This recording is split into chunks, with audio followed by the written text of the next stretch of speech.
Live from New Delhi, you're watching DD India Live, India's voice to the world. I'm Abhishek Mahajan, coming up in the next 30 minutes. India steps up efforts to designate TRF, a front for the Lashkar-e-Taiba, as a UN-listed terror outfit for its alleged involvement in carrying out the Pahalgam attack. In Jammu and Kashmir, one terrorist killed in an encounter with security forces in Pulwama's Tral. Search operations underway. Second encounter within 48 hours. Defence Minister Rajnath Singh reaches Jammu and Kashmir in his first visit after Operation Sindoor to meet Indian Army personnel in Srinagar today. Russia-Ukraine to hold peace talks in Turkey's Istanbul. Putin to skip direct talks. Kremlin aide to lead the delegation. Zelensky says he would attend talks only if Putin present.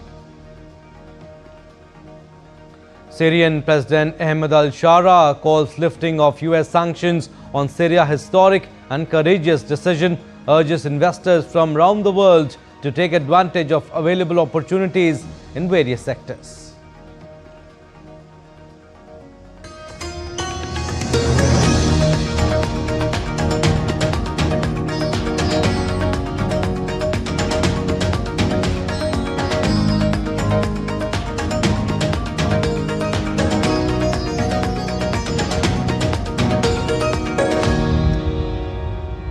India has stepped up efforts to designate the Resistance Front or TRF, a front for the Lashkar-e-Taiba, as a UN-listed terror outfit for its alleged involvement in carrying out the Pahalgam attack.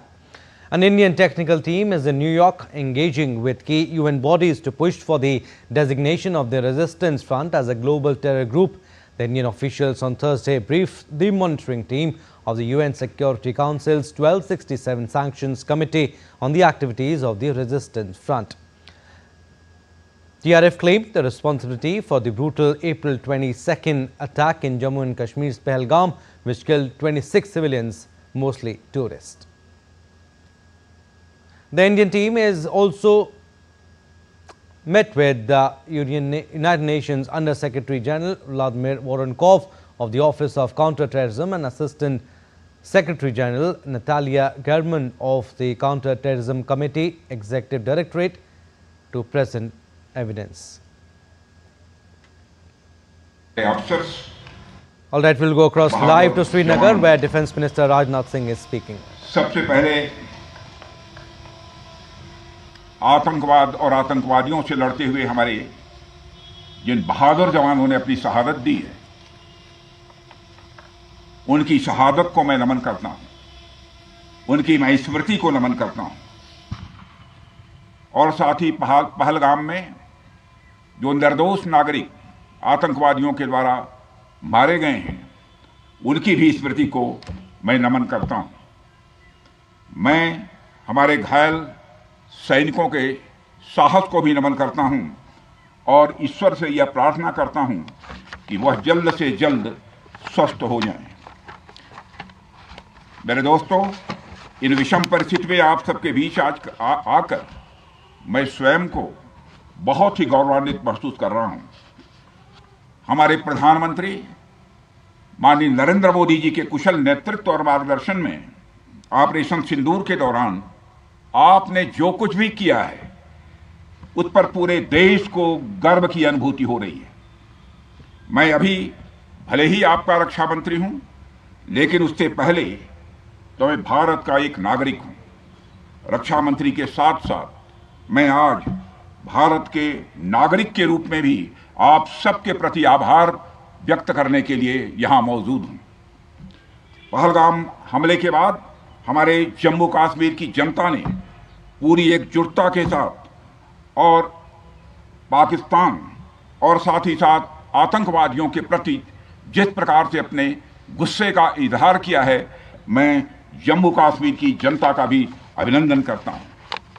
मेरे साथियों, आपकी उस ऊर्जा को महसूस करने आया हूं जिसने दुश्मनों को नष्ट नाबूद कर दिया है।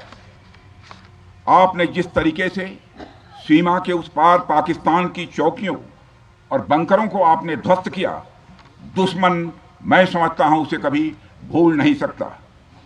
आपने देखा होगा कि आमतौर पर लोग जोश में होश खो देते हैं, लेकिन आपने जोश भी रखा, होश भी रखा और सूझबूझ के साथ दुश्मनों के ठिकानों को आपने बर्बाद किया है।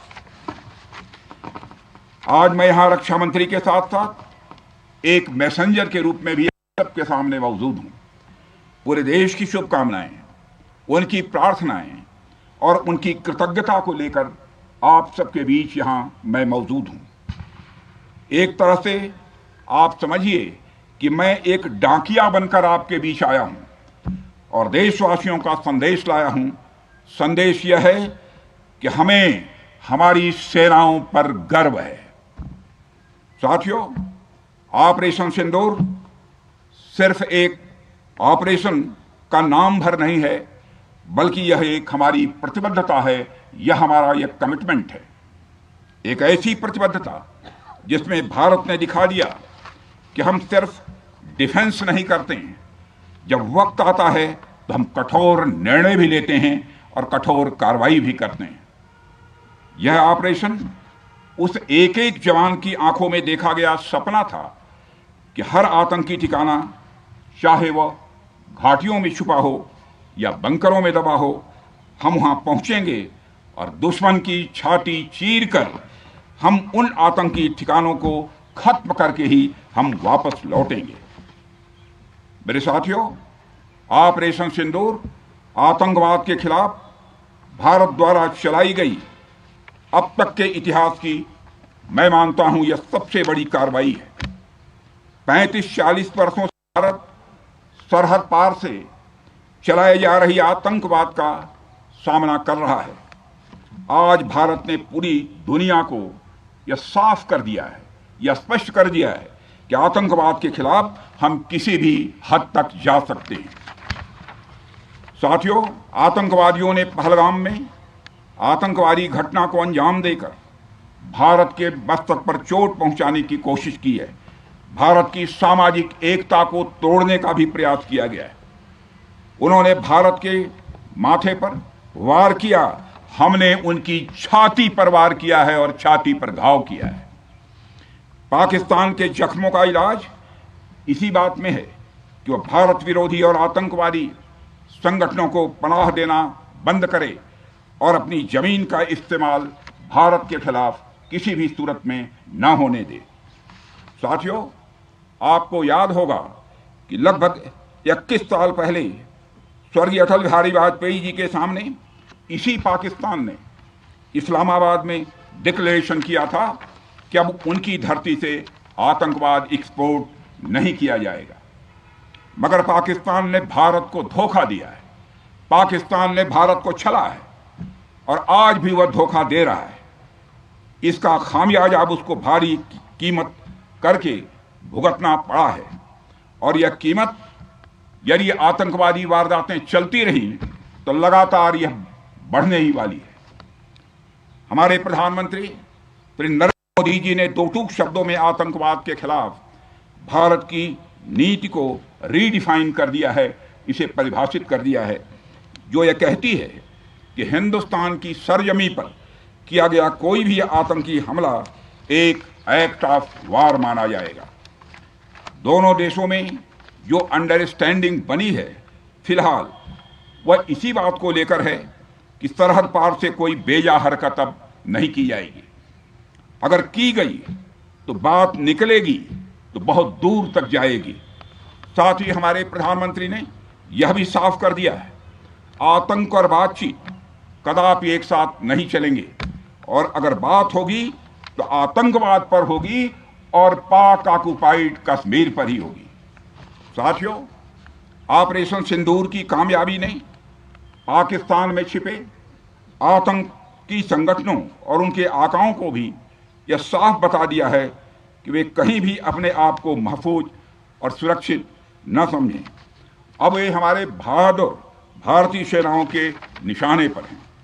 दुनिया जानती है हमारी सेनाओं का निशाना अचूक है और जब वो निशाना लगाते हैं तो गिनती करने का काम वह दुश्मनों पर छोड़ देते हैं। साथियों, आज आतंकवाद के खिलाफ भारत की प्रतिज्ञा कितनी कठोर है, इसका पता इसी बात से चलता है कि हमने उनके न्यूक्लियर ब्लैकमेल की भी परवाह नहीं की है। पूरी दुनिया ने देखा है कि कैसे गैर जिम्मेदाराना तरीके से पाकिस्तान द्वारा भारत को अनेक बार एटमी धमकियां दी गई हैं। आज श्रीनगर की धरती से मैं पूरी दुनिया के सामने यह सवाल उठाना चाहता हूं कि क्या ऐसे गैर जिम्मेदार और रोग नेशन के हाथों में परमाणु हथियार सुरक्षित हैं? मैं दुनिया के सामने यह सवाल खड़ा करना चाहता हूं। मैं मानता हूं कि पाकिस्तान के एटमी हथियारों को IAEA international atomic energy agency की निगरानी में लिया जाना चाहिए। मैं ये कहना चाहूंगा और साफ तौर पर कहना चाहूंगा, साथियों, हमारी सेनाओं, हमारी सीमाओं पर अपनी मातृभूमि की रक्षा के लिए जिस तरह से आप सभी बिना रुके, बिना थके दिन रात लगे रहते हैं, वह अपने आप में अद्भुत है और अद्वितीय भी है। आपकी यही बातें हम सब भारतीयों के लिए मार्गदर्शक का कार्य करती हैं। यही कारण है कि मैं हमेशा आपसे मिलने के लिए उत्साहित रहता हूं, ताकि आपके अंदर की ऊर्जा से हम सब भी कुछ प्रेरणा ले सकें। साथियों, आतंकियों ने पहलगाम में धर्म पूछकर हमारे निर्दोष लोगों को मारा। उसके बाद आपने जो जवाब दिया उसे पूरी दुनिया ने देखा है। उन्होंने यह नहीं सोचा कि आम नागरिकों ने उनका क्या बिगाड़ा है, उन्होंने ऐसा क्या किया है कि उन्हें मार दिया जाए। पर मैं यह कहना चाहूंगा, आतंकियों ने भारतीयों को धर्म पूछकर देखकर मारा, धर्म पूछकर मारा, तो हमने आतंकियों को उनका कर्म देखकर मारा है। उन्होंने धर्म देखकर बेगुनाहों की जान ली। यह पाकिस्तान का कर्म था, हमने कर्म देखकर उनका खात्मा किया। यह हमारा भारतीय धर्म है। एक रक्षा मंत्री के रूप में मुझे आप सबको बेहद नजदीक से वर्षों से जानने का और समझने का अवसर मिला है। मैं आपके साहस और पराक्रम को तो जानता ही हूं, साथ ही साथ पहलगाम जैसी घटना के प्रति आपके गुस्से को भी मैं अच्छी तरह जानता हूं। साथियों, मुझे पता है कि पहलगाम के बाद आपके अंदर गुस्सा था, पूरे देश के अंदर गुस्सा था। मुझे पता है कैसा महसूस होता है जब धमनियों में बह रहा रक्त बेकाबू होने लगे। और मुझे इस बात की खुशी भी है कि आपने अपने गुस्से को सही दिशा देते हुए बड़ी बहादुरी और सूझबूझ के साथ पहलगाम का बदला लिया है। रही बात पाकिस्तान की, तो उसकी बात ही क्या करूं आपसे। वह देश तो मांगते मांगते अपनी जहालत से एक ऐसी हालात में आ गया है कि उसके बारे में यह भी कहा जा सकता है कि पाकिस्तान जहां भी खड़ा होता है वहीं से मांगने वालों की लाइन प्रारंभ हो जाती है। अभी आपने सुना ही होगा कैसे वह फिर एक बार इंटरनेशनल मॉनेटरी फंड IMF के पास कर्ज मांगने गया। वहीं दूसरी तरफ हमारा देश है कि हम आज उन देशों की श्रेणी में आते हैं जो IMF को फंड देते हैं ताकि IMF गरीब देशों को कर्ज दे सके। ऐसी स्थिति में हमारा यह भारत है। रामचरितमानस में स्वामी तुलसीदास जी ने लिखा है, जहां सुमतितः संपत्ति नाना, जहां कुमतितः विपत्ति निदाना। यानी जहां सुमति होती है, अच्छी नीतियां होती हैं, वहां सुख और समृद्धि होती है, और जहां कुमति होती है, बुरी मति होती है, केवल दूसरों के हित की भावना होती है, वहां तरह तरह की विपत्तियां स्वाभाविक रूप से आती ही हैं। पाकिस्तान जिसका जीता जागता यह उदाहरण है। साथियों, भारत के बारे में पूरी दुनिया यह बात जानती है कि हमने हमेशा शांति को प्राथमिकता दी है। हम आमतौर पर युद्ध के समर्थक कभी नहीं रहे, लेकिन स्थितियां जब इतनी विकट हो जाएं, जब देश की संप्रभुता पर आक्रमण होने लगे, तो जवाब देना यह आवश्यक हो जाता है। राष्ट्रकवि रामधारी सिंह दिनकर जी की पंक्तियां आपके सामने रखना चाहूंगा। रुग्ण होना चाहता कोई नहीं, रुग्ण होना चाहता कोई नहीं, रोग लेकिन आ गया जब पास हो तिक्त औषधि, कड़वी औषधि। तिक्त औषधि के सिवा उपचार क्या, शमित होगा वह नहीं मिष्ठान्न से। यानी कोई बीमारी अगर लग जाए वह मिठाई से दूर नहीं होती है, उसके लिए कड़वी दवा ही काम करती है। इसलिए आतंकवाद जैसे रोग के लिए भी ऑपरेशन सिंदूर जैसी दवा की बड़ी जरूरत हो गई थी। साथियों, पूरे देश में हमारी सेनाओं को और हमारे सैनिकों को एक सम्मान की दृष्टि से देखा जाता है। एक सशक्त राष्ट्र वही होता है जो अपनी सेनाओं को सम्मान के साथ साथ आधुनिक हथियार और साजो सामान भी दे जिसकी उसे जरूरत है। मुझे गर्व है कि आज प्रधानमंत्री नेतृत्व में सरकार हमारी सेनाओं के लिए यह सब सारा काम कर रही है। हमने यह सुनिश्चित किया है कि हमारी सेनाएं हर परिस्थिति के लिए तैयार रहें। और मैं यहां पर army chief general Upendra Dwivedi ji को भी बधाई देना चाहता हूं, क्योंकि बार बार मेरी चर्चा होती रही है और बार बार मैं यह पूछता हूं कि जो भी आवश्यकताएं हैं उन आवश्यकताओं को पूरा करने के लिए हम पूरी तरह से तैयार हैं। और इसलिए इसके लिए हम वर्ल्ड क्लास बेहतरीन गुणवत्ता वाले साजो सामान अपनी सेनाओं को देने की कोशिश कर रहे हैं। आज आधुनिक राइफल्स, मिसाइल डिफेंस शील्ड और ड्रोन्स जैसी नई पीढ़ी के कई इक्विपमेंट को तेजी से भारत में ही बनाया जा रहा है। साथियों, इसके अलावा सीमावर्ती इलाकों में हमने जो काम किया है वो आप सब देख रहे होंगे। आज एलएसी और एलओसी पर भी कनेक्टिविटी है, वैसी पहले शायद कभी नहीं थी। हमने हर स्तर पर यह दिखाया है कि हमारी सरकार केवल युद्ध भूमि पर ही नहीं बल्कि व्यक्तिगत रूप से और पारिवारिक रूप के साथ अपने सेना के जवानों के साथ खड़ी है। साथियों, अंत में एक बार फिर आप सभी को आपके शौर्य और पराक्रम के लिए हृदय से हार्दिक बधाई देता हूं। मैं आपको यह आश्वासन देता हूं कि हमारे प्रधानमंत्री जी के नेतृत्व में देश की सरकार और देश की जनता हर कदम पर, हर स्थिति में आपके साथ कंधे से कंधा मिलाकर खड़ी है। मुझे पूरा विश्वास है कि आपके सहयोग से हम इस पूरे क्षेत्र में आतंकवाद का समूल नाश करेंगे, ताकि कल को कोई भारत की संप्रभुता के खिलाफ आंख उठाने की हिमाकत न कर सके। इसी आशा और विश्वास के साथ आप सबके शौर्य और पराक्रम की सराहना करते हुए और आप सभी को अपनी हार्दिक शुभकामनाएं देते हुए अपना निवेदन समाप्त करता हूं। बोलिए जय हिंद, जय हिंद। यहाँ का घोष वाक्य क्या है? भारत माता की जय। क्या बात है।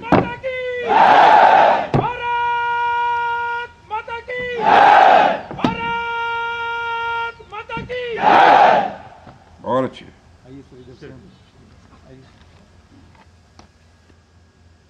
All right, so this was Defence Minister Rajnath Singh speaking at Srinagar, addressing Indian Army personnel at Badami Bagh.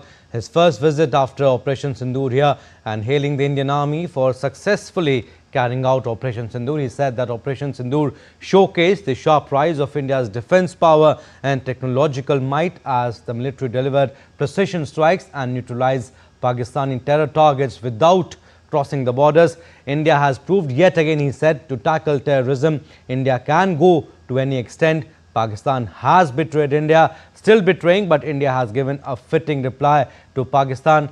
Operation Sindoor is India's policy against terrorism, and Operation Sindoor has carved out a new benchmark in our fight against terrorism and has set up a new parameter, and future attacks will be treated as an act of war, he said. They killed our civilians on April 22nd in Pahalgam, and we did precision strikes and only killed the terrorists. He also said that the world is talking about India and everyone knows that India wants peace, but very important to reply when things go out of control. We are proud of our soldiers, he said, and our armed forces are prepared for any eventuality, and we all are together in the fight against terrorism. We'll go across to DD India's Vishal Baristow. He is joining us for more information. Vishal, Defence Minister Rajnath Singh clearly saying that India's message to Pakistan is clear. New red line has been enforced and terrorists will not be spared. Well, absolutely. A very good afternoon to you, Abhishek. You heard the loud shout, Bharat Mata Ki Jai, long live Mother India. This is the shout that will go across the border, because the defense minister has made it very clear that I am here as a messenger, not only as the defense minister of the country, but I carry the message of 140 crore people of the nation, and they are all very proud of you boys. We are with you. Don't ever be in any kind of trouble, because I am with you, the country is with you, the Prime Minister is with you, the government is with you. I am in constant touch with the army chief, and whatever you need, we are there to supply you, we are there to offer you, to serve the nation, to defend the integrity of the country. India is fast becoming a self-reliant modern air defense, modern army, modern air force, modern navy. So you need not be in any kind of, there should not be any kind of question mark, there should not be any kind of any apprehension in the mind of the enemy across the border, because we have just shown him the trailer. The whole movie is yet to come, and the only medicine that Pakistan now needs, that it should stop immediately any kind of terror activity from across the border. He made it very clear that the country stands with you, and the way the Operation Sindoor was organized under the leadership of Prime Minister Narendra Modi with clinical precision has given a clear message to the enemy across the border. Badami Bagh cantonment, which is the BB Cant, is the largest cantonment in Srinagar, and it is the epicenter of the military activities as far as the valley and Jammu and Kashmir is concerned. So the presence of Prime Minister at the Adampur Air Base, and now the Defence Minister here in Srinagar, is a message to the enemy across the border, is a message for all our security forces that the government stands firm behind you. So go all out and just beat the enemy, beat them black and blue. Abhishek? Absolutely, hailing the armed forces for carrying out Operation Sindoor. Raksha Mantri Rajnath Singh is in Srinagar at Badami Bagh. We just heard him. He'll also review the security arrangements there, situation there. Vishal also, and also tell us what all places is he scheduled to visit. Well, let me tell you that the Defence Minister would be apprised of the security measures, because Operation Sindoor is not over. Yes. Jammu and Kashmir is still on high alert, and let me also tell you that the terror activities continue. We had an operation 2 days back also. Today also an operation is going on in Tral. One terrorist has been neutralized. The official confirmation and details would be are on the way. But let me tell you that the paramilitary forces, this includes the BSF, the CRPF, the Jammu and Kashmir Police, which is working in along with our security forces, they are all in a very high alert mode. So the Defence Minister would be apprised along with the Chief of Army Staff. We also have the General Officer Commanding. This is the Northern Region, Northern Command. Lieutenant General Prateek Sharma is also there, and all the senior commanders and senior officers would also be briefing the Defence Minister. So he would be staying here during the meeting, and he would be apprised of all the details. Defence Minister is also expected to be apprised by the Lieutenant Governor of Jammu and Kashmir, and also by all the senior intelligence officers would also be apprising him. So India is not taking anything lightly. India has been very thoughtful of Pakistan, but definitely it has not downed its guard. The guards are very much there, and you heard the Defence Minister that we have got the world-class shield, air defence shield, and you also heard that world-class machine guns and the ammunition and the rifles, they are all being made in India. So the forces will not be in any kind of, looking for more ammunition, more arms. They would never be in need, because we are there to supply whatever they require. Vishal, also Tiranga Yatra being held to honor our armed forces and celebrate the success of Operation Sindoor. Tell us what's the atmosphere like on the ground there in Srinagar. Well, the atmosphere is absolutely of nationalism and full of the Indian spirit. We have shown our viewers how there were loud slogans chanting of down, down Pakistan. India is ours, India stands united, and you saw people carrying tricolors with their chest out, head held high, and with all pride in their eyes, they were here to express their solidarity for the armed forces of the nation from the Shere Kashmir Park here in Srinagar. They had a walk till where I am standing, which is the Lal Chowk, the epicenter of Srinagar. So here they had staged a protest, also shouting slogans, carrying placards and posters, reminding the world how Pakistan and its handlers, could be the Indian Army or the terror outfits, they organized a brutal killing of innocent civilians, and this will never be forgotten. Because you heard the Defence Minister clearly saying that Operation Sindoor has been the biggest and the most brutal attack against terrorism, and this is still on. All right, Vishal, we'll leave it at that for the time being, but yes, we'll keep taking updates from you. All right, that's all for this edition of DD India Live, but do let us know your thoughts on the news of the day. For those on the go, you can get all the latest news and updates from India and across the world on DD India mobile app. The app is available on both Android and iOS platforms. Scan the QR code on the screen to download now. And we'll be back with more news as it breaks here on DD India. I'm Abhishek Mahajan. From all of us here in Delhi, thanks for watching DD India Live.